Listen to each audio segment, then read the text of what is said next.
What was your life in regards to faith? What were you believing in?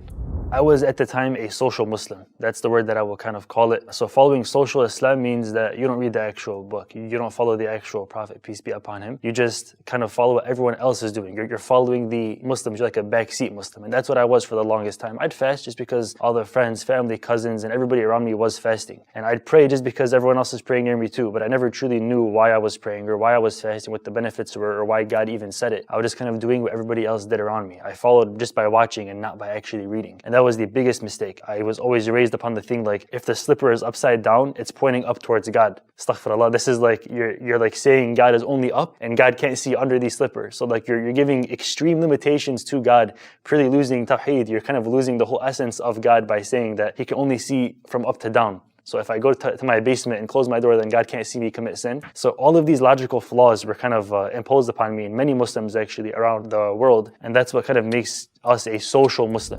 What events brought you to a point of leaving Islam? I was sent to a Islamic school to teach me how to pray and how to read and write Arabic, and I kind of like rejected like a lot of it during that time. They kind of really forced Islam down your throat type of school, and it was really, really strict. I would cry every single morning going to the school, like my first day of preschool to probably the very last day. I would walk in, I'd be hugging my mom's leg to like not let me leave because I did not want to be like, away from her and into this school because it was very, very strict and stern. So by age 4 and 5 and 6, I kind of realized like I didn't want to be a part of something that was so scary and that was so strict. I kind of started to deviate away from that, and what really kind of turned the tides and made me somewhat of an agnostic atheist for a little while was that I had a teacher in middle school, I'll never forget him, and he kind of explained to a classroom full of Muslims and Christians saying that God's not real, there's no empirical proof that you can prove God to me, so I don't want to believe in God.